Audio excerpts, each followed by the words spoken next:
Good morning, good afternoon, I guess, everybody. Thank you all for taking some time and joining us for our Q3 investor webinar for the Shawnee Economic Development Council. We'll take just a few minutes and let everybody who is kind of waiting out there in the waiting room virtually get loaded in here, and then kind of move into our program. And we are very excited to host our speaker today, Dr. Andy Bowne with Johnson County Community College.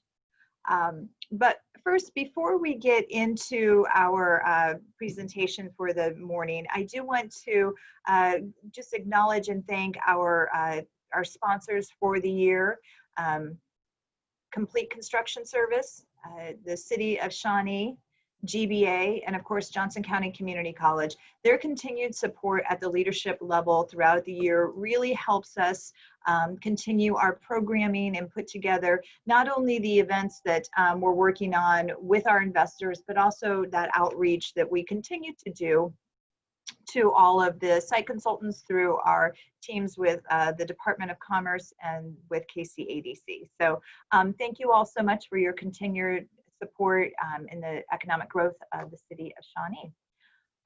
During the last couple of months, while we've all been kind of hunkered down at home, we've still been able to reach out to several new businesses and are honored that we have 3 businesses invest in the Chamber and the Economic Development Council. So those 3 new members are ACS, Blue Hat Crane, and Namples Construction. I would encourage any of you, all of you on the call, to make a connection with them. We can send out their information, and if you choose to meet virtually or in person, but I again can't say enough about investing and working with those people that are investing in Shawnee. So hope that you can all make some great connections with our new members.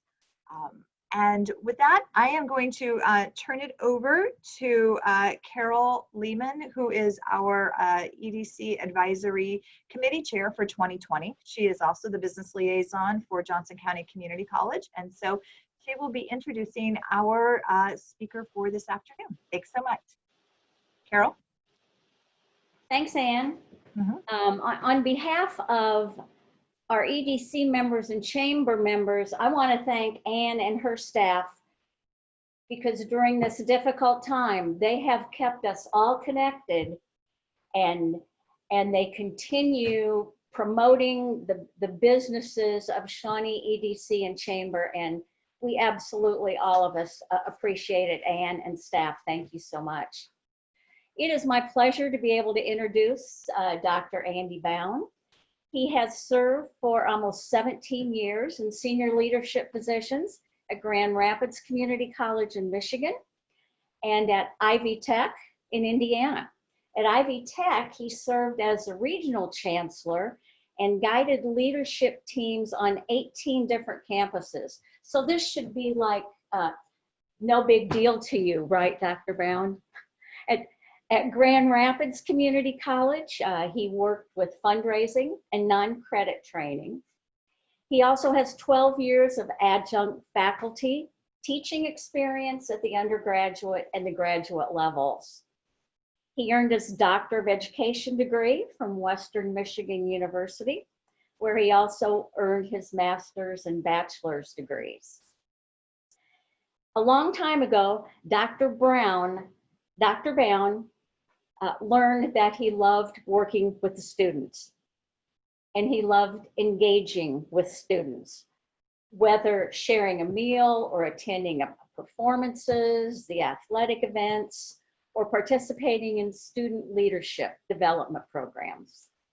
His career, and those of us who are EDC members will find this interesting, his career included training and organizational development work in manufacturing and nonprofit organizations.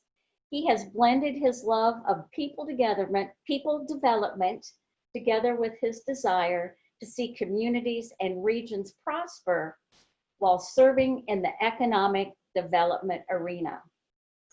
So as you can see, he's a man after our own hearts, as we are EDC members and chamber members. So with that, I'm going to turn this over to Dr. Bowne, and welcome to the Shawnee Chamber and EDC.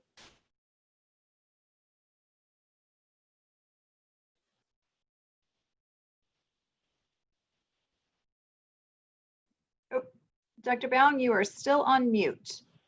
I'm adjusting to having multiple monitors, and when the mouse flies across 3 screens, trying to get it there. So I apologize for that. It is such a privilege to be here with you this morning. One of my earlier meetings this morning was with your superintendent, Mike Fulton, and getting to know him and the opportunities that we think exist and can be developed even more fully over time between the Shawnee Mission Schools and Johnson County Community College. What I wanted to do this morning, today, is to spend some time, first of all, talking about the college, and then talking about where I think we go, and then what the school year and beyond looks like for all of us. So if we could go to the next slide, please. Johnson County Community College, your community college. Every year we serve about 29,000 students that are pursuing a degree or a credential, and then we have another 16,000 students in the continuing ed world and get absolutely fantastic training. Carol knows that world incredibly well. We also award 3,100 degrees and certificates each year. And so that makes us, in the world of community colleges, a very large community college. In addition to those 3,100 degrees and certificates, though, there are another 2,200 students that earn various certificates and certifications. Over 1,400 of those 2,200 are actually industry recognized certifications that allow those that complete those programs to go and expand their careers, to start a career, to restart a career. It's just an absolutely fantastic way to get going. If you look at those 29,000 students each year that are pursuing a degree or a certificate, 48% of those students are transferring to one of our 4-year partners, heavily here within the state, but certainly UMKC would be on the short list of maybe those top 4 or 5 colleges, with the majority of our transfer students going to KU, followed by K-State. And so lots of our students are starting with us, taking advantage of the opportunity to earn an associate degree and then transfer on to our 4-year partners. In addition to that, we're, as a comprehensive community college, we offer National Junior College Athletic Association and JCAA athletic teams. We have 8 teams: men's and women's basketball, men's and women's soccer, baseball, softball, volleyball, and dance, and have a legacy of absolutely fantastic programs. In addition to that, we are blessed to have some tremendous resources on campus. Frankly, thanks to you as the taxpayers of Johnson County, and to others who have invested here. The Nerman Museum of Contemporary Art is considered to be one of the top 10 higher education art museums in the nation. And that's at a community college, and that's here in our hometown. And an absolutely fantastic nationally recognized culinary program. In addition to that, we have a police academy that are training men and women to serve our community, to serve us incredibly well. So Johnson County Community College is a comprehensive, complete package, if you will, from a community college standpoint. And for me, that was part of what drew me here. If we could switch then to the next slide and begin to move forward from who we are today as a college and begin to think about where I see us going as a college.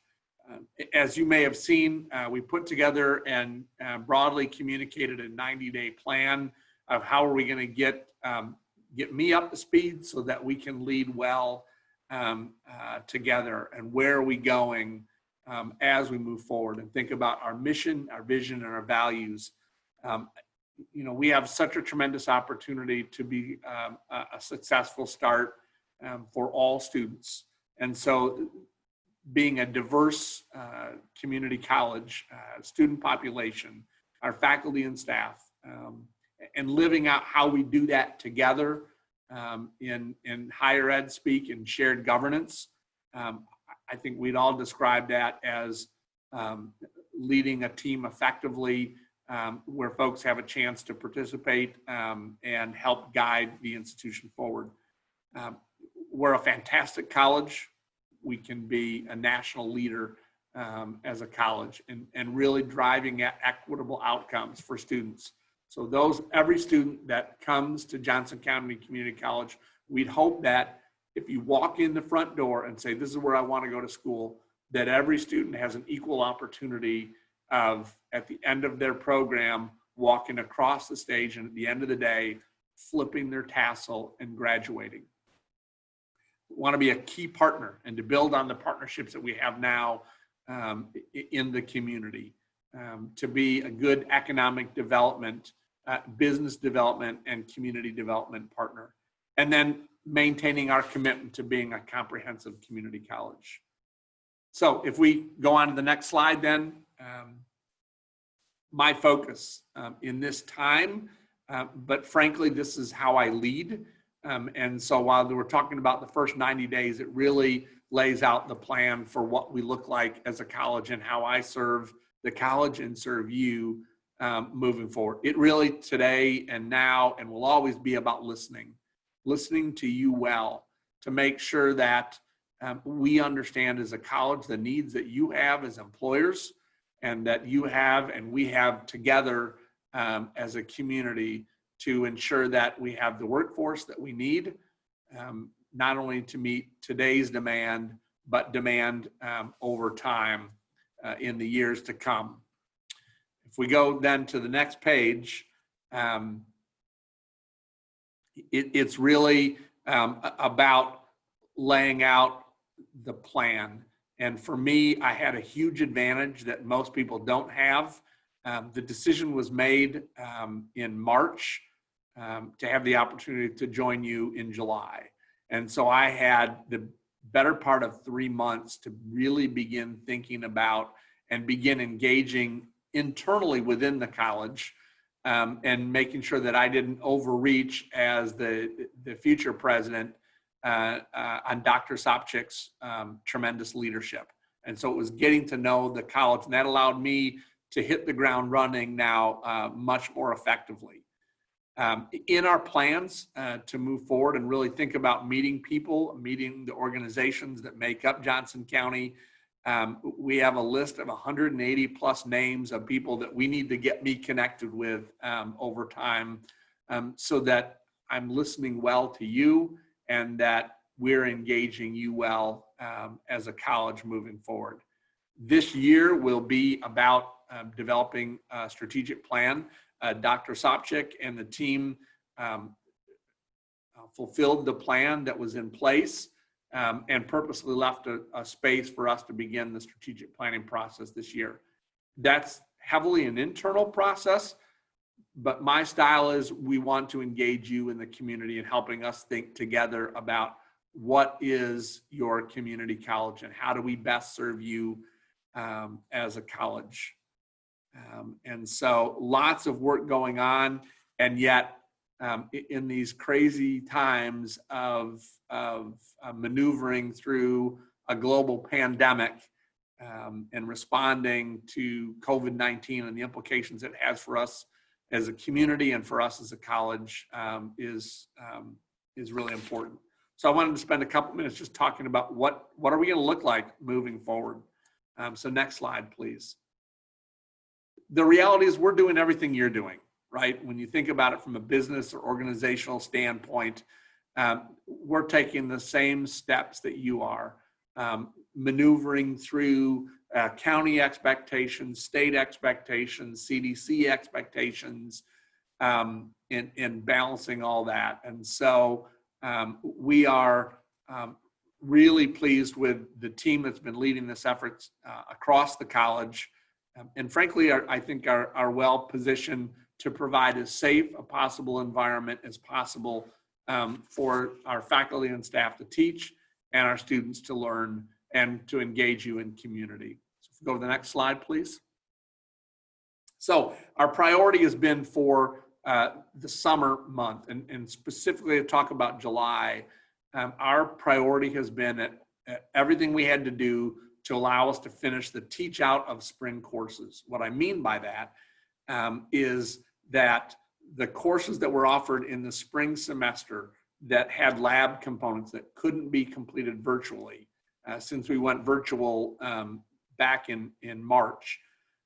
So some of our science courses, our skilled trades areas, nursing, dental hygiene, some of these programs that you've just got to get in order to master and successfully complete the course, you've got to be hands-on. Everything we were working on was to make sure that we could successfully complete that in the month of July. We've done that. Grades are due at the end of this week, so we'll have a better sense of how that really turned out. But every indication that we'd had leading through the month of July is that the teach outs were going well. In addition, we've got to be open to serve students. I know there was an article recently in the paper where some concerns were raised about employees feeling safe in that process. The way we designed it is departments would come up with their own protocols. We just said we're going to be open. And so we need to be open for those, particularly the first-time students, first-generation students. Nobody in the family has gone to college before them, so they don't have anybody to guide them through. And as much as we want to believe that our processes are intuitive and you ought to be able to follow through them, if you've never done it before, it really isn't as intuitive as we'd like them to be. So we've got to be physically present for the students who do come on campus and seek that personal touch. Most of what we do in serving students, frankly, can be done remotely, and we've done a great job of doing that. But there are students that need us and need to see somebody personally in order to do that, so we've got to be open for them. So that's where our focus has been for summer. For fall, we certainly see with our K-12 partners and how they're thinking about and preparing for the fall semester to start. For Johnson County Community College, we will be 80 to 85% online, and the remaining 15 to 20% being those face-to-face classes like we had the teach outs over the summer. Those same sorts of courses will have offerings in the fall that we need to bring students to campus. So it's a nice blend. We feel good about it. We feel good about our ability to provide as safe a possible environment for students to learn and for our faculty and staff to serve and teach. And so we're already about to make final decisions on what spring looks like. It seems hard to believe, but the amount of time it takes to build the schedule so that in September and October, when students are ready to register for spring classes, we're ready to go to serve them. So I think we've got a good plan for the year. I think people are generally on board with it. I think we're going to provide a good opportunity for students, those who had already planned to come with us, and those students who are making last minute decisions about, well, I don't know if I want to go away to school. Do I want to pay that much for an online class that I can get at JCCC for dramatically less? Or I'm not sure that the environment living on campus or otherwise is going to be best for me or for my family member. And so we still expect to see some rapid growth in enrollment as we approach fall. Next slide. So one of the questions that I was asking preparing for today was, so what does our work look like beyond the traditional degrees and certifications that we offer? As I alluded to earlier, our continuing ed group, Carol Lehman and Karen Martley and the team are absolutely fantastic. Every Tuesday and Friday, we're offering Ed Talks, which is a free opportunity. And Carol, maybe you can jump in and remind us what tomorrow's topic is. But we've had some amazing free opportunities for folks to learn from our faculty and others. Just got a great way of engaging. And so Carol, if you happen to think of that, that'd be great. Otherwise, you can go to our website and pull that up. We do a lot of customized, yep. Carol. Friday is, and I could be, someone needs to correct me by text. I believe it's with Jay Antle, who is our sustainability leader, but he is a storm chaser. And Yes, Friday is our Ed Talk will be about storm chasing. They've been absolutely fantastic. So thank you, Carol. We do a lot of customized training with area businesses. This is the part of the college that when I first went to work at Grand Rapids Community College, this is the sort of work that I led. So it is near and dear to my heart. The transportation work that we do, everything from CDL training to driver ed, the work that we do with the railroad and the training center that we have here is amazing. And they do great work. And then motorcycle and defensive driving training.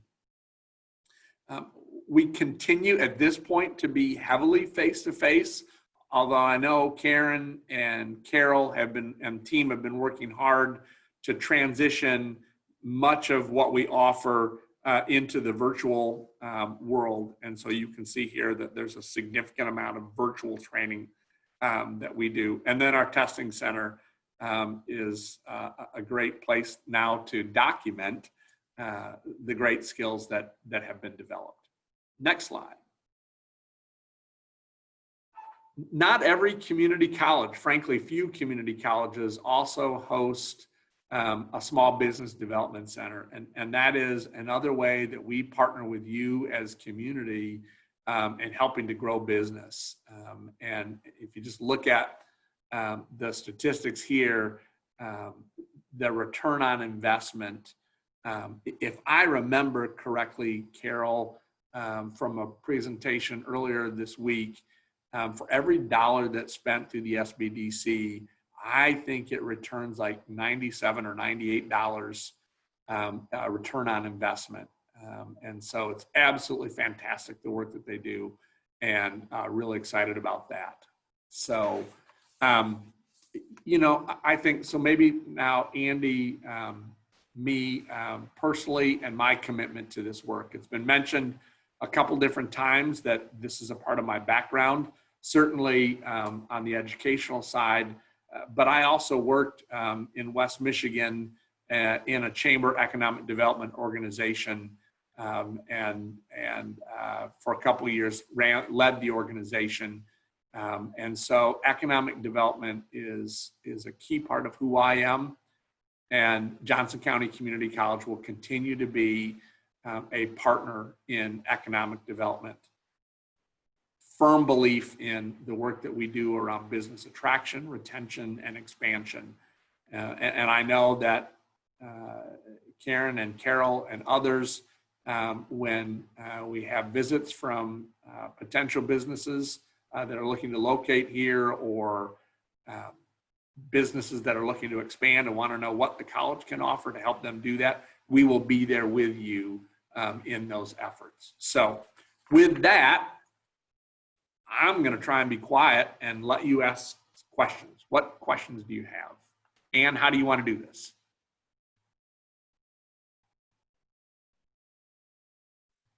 All right, there I am. If you have any additional questions, please put them in the chat feature. I've got a few here. You know, I love hearing your final comments there about the importance of chambers, economic development councils, and the community colleges working together.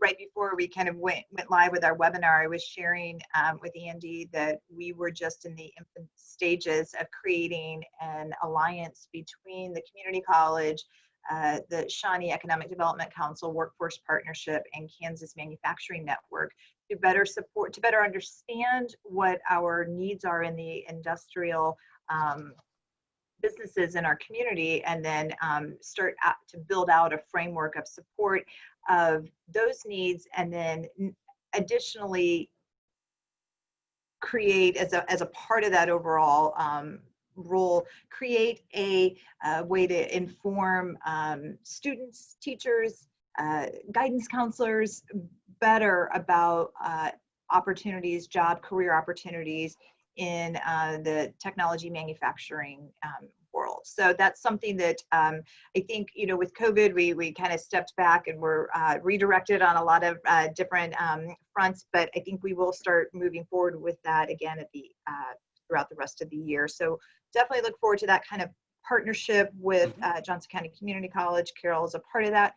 I guess my question is, what else have you seen in your experience that's been really effective as far as partnerships, or the way that the community can, one, share the benefits of a community college with, you know, especially in Johnson County, and you know, there's often a push to get our kids into a four-year college. I have, unbelievably, a junior in high school, and he's set on a four-year school, and I think that a two-year school is really a better path for him. But how do we work to kind of share the good word of everything that you guys are doing and create that experience for them at the community level? And I think there are lots of ways, and I've seen community colleges, the ones I've worked at and others, you know, the different ways that you can go about doing that. And so, you know, look, I believe that students ought to have the full range of opportunities. And there'll be many students who, you know, in community college, higher ed world, 2+2, right? Do the first 2 years at your community college here, Johnson County Community College, and then transfer. And so to the four-year school. And so helping students and parents understand that is it's a great opportunity. I've got family members who have, oh, you know, my son's got to go to straight to the four-year school. We were and that was in Michigan. We're a better option for many students to get that start, to be successful, and the relationships that you build here, and the relationships then that you build at the four-year school, those happen throughout our educational experience. And so, you know, there's the cost aspect of it, where you can save a ton of money, but you also can get the robust experience. I look at what we have to offer here from a student life standpoint, from a student development standpoint, from athletics to performing arts to visual arts. I mean, you can, if you want to study it, you probably can get your start here and then transfer on to that school of choice. And it is thinking about who are the influencers. In fact, where I left at Ivy Tech Community College, this summer, they're wrapping up brand research. And one of the components of doing that is they're talking to parents whose kids chose to go to the community college, and parents who said, there's no way on earth my kid's going to the community college, and understanding that, and understanding the influences on those decisions. So understanding parents' interest and students' interest, counselors and teachers and so forth, as you mentioned, there's lots of avenues about how you go about doing that, and just making sure that, you know, that traditional age college student understands the full range of opportunities that are there, that are really good choices. So, yeah. So Kansas is in the process of finalizing their framework for growth. One of the opportunities that Kansas really can likely double down on is creating a stronger stronger entrepreneurial ecosystem. It's something that here locally in Shawnee, I feel that we could frankly do better, be stronger at. Where do you think we could incorporate what you're doing and your vision of Johnson County Community College in creating that entrepreneurial ecosystem for our small businesses? Well, I know already in a number of our programs, we build into the curriculum and build into, into the classroom experience, the opportunity for business owners to come in and talk about how they got their start. So, I mean, two examples that I can think of where there are often entrepreneurial efforts, our culinary program. Is one program that we already do that quite well.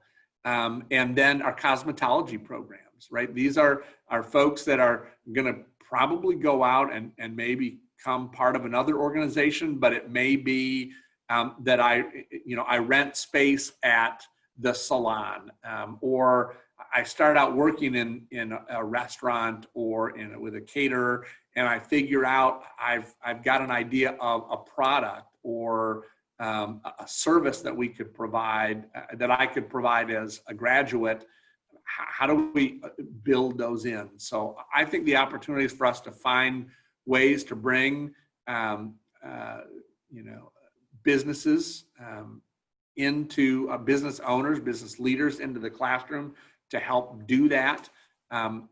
The other way that we partner around this work is for every one of our programs, our career-focused programs, we have advisory committees who are industry experts that guide curriculum, that guide opportunities for work and learn, where I'm going to school and working at the same time. Call that an internship, co-ops, and so forth. Lots of different ways. So I think, that needs to be part of our focus of how do we build entrepreneurialism into our curriculum. And there's no better way to do it than bring community into the class. That's great. And I think that we are potentially on the precipice of seeing a lot of that entrepreneurial spirit come through. Very common after we see economic dips as we're experiencing with COVID. Let me get here. There's a couple questions that came in. So is there any likelihood that Johnson County Community College would or could become a four-year college? So I don't know the political landscape well enough to know how big of a landmine I'm about to step on, to be totally candid. We see it happening across the country. What I would argue is, what's the need that's driving it? If there are good four-year partners in the area, is there demand for one more four-year institution? I know in Florida, where the community colleges, most have moved to state colleges and now have limited bachelor's degree programs. I don't know what the appetite for it is here. Candidly, and I don't even know what our position would be yet as a college. I've not engaged in those conversations. I would go back to what's the need. Is there demand that's not being met, that can't be met with the existing four-year partners? Then maybe it makes sense, but I would argue even then in limited capacity. Sure. And then the final, Carol, did you have a? I was just going to ask Dr. Bowne if he might briefly talk about how well acclimated our instructors and professors have become to teaching online when it just was thrown in front of them and they had to start doing it. Thank you, Carol. The reality is that here at Johnson County Community Colleges, and frankly, community colleges across the country, have been at the online instruction in that realm for many years.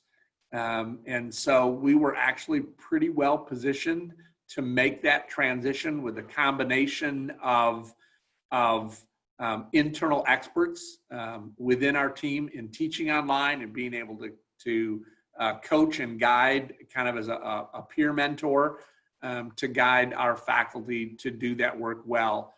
We've also spent time over the summer as well as through the spring, and we will continue again in the fall in terms of how we prepare faculty to do exceptional work online. Teaching online is a lot of work. Students will tell you when they take online classes and maybe it's their first online class, they're thinking, oh, that's going to be so nice because I can hop on whenever I want, and I got time in the afternoon, I can whittle away at it here. It's not about have to go to class at 3 o'clock. And the students will say, oh my goodness, online classes is a lot of work. In addition to that, our faculty will say that teaching online is a lot of work because making that transition from the natural interactions that happen in a classroom environment to building the structure, to build that into the structure of the course, takes additional effort and lots of pre-planning of, how's this going to go? Because if I have an asynchronous course, a course where, all of us on the call today could jump into the same class, one of us might be on at 2 o'clock, another one might be on at 2 o'clock in the morning, somebody might be on Saturday, right? We're not together in one place. And how do you build engagement of students with the faculty member and engagement of students with other students? It takes just very intentional design. And so I frankly think our faculty have done a great job of ramping up their skill sets around this. It's also taken a fair amount of investment in technology. And we have a video team on campus that's done a lot of videotaping of faculty doing short lectures and so forth to upgrade the quality of those. So, good question. Definitely required a lot of innovation, and I think collective amount of patience for everybody, for us as parents, the educators, the students, because at the end of the day, I firmly believe that we're all doing the very best that we can. So I think grace fits into this a lot. Yes, absolutely. Absolutely. So the last question that we had sent in is, many universities are seeing some major budget implications if students aren't able to return to campus at all in 2021. Is that something that JCCC is also seeing, or flip side of that would be, is that a benefit side? I know I have a niece that's considering going to DMAC up in the Des Moines area because she may be going online at her private liberal arts school. So. Yes, so we don't have, as a non-residential campus, we don't have some of the financial challenges that many of our community college partners and technical college partners around the state are experiencing, just within the 2-year space. But within the rest of the higher ed community, our universities and college partners, they have housing that they have to deal with in terms of reduced volume in the residence halls, creating financial burden, fewer students. If we're going to offer entirely online, then students aren't coming to campus. Where's the revenue to meet the expense side of it? We're fortunate to not have that. Will this be a tough year financially? Yes. Yeah. We're going to have some challenges this year. Fortunately, between state support, local support, federal support, we have resources to help our students be successful, especially for those students that don't have some of the technology that you need to really be successful in an online environment. You can do almost everything that you need to from a course standpoint, actually today on a cell phone, on a smartphone. The real challenges are things like, do I have internet and Wi-Fi connection in order to do that? Could you imagine typing a paper on one of these? We have students that do that, frankly. And so trying to help students get access to Bluetooth keyboards, to hotspots, to those sorts of things. Those are some of the technology challenges that our students face, particularly students that may not have the financial means to just go out and buy that. Until my financial aid kicks in for the fall, I may not have access to that yet. So I may be delayed in buying what I need. So I think we've done a pretty good job of meeting the diverse needs of our students. Wonderful. Great. Well, I just want to thank you so much. It was a pleasure meeting you. I look forward to actually meeting you in person one day, but I appreciate your time and your commitment to Shawnee and to all the Johnson County community. I know that once you are out meeting everybody, you will learn to love this place like we all do. So welcome to Johnson County, and look forward to a long partnership with you. Thank you. I do as well. Thank you all. You bet. I am going to turn it over now to Eric Ely, our Director of Business Development for the Shawnee Economic Development Council, to give a brief overview of our projects and events coming up and some of the things that we're working on. So I'm just going to switch cameras real quick.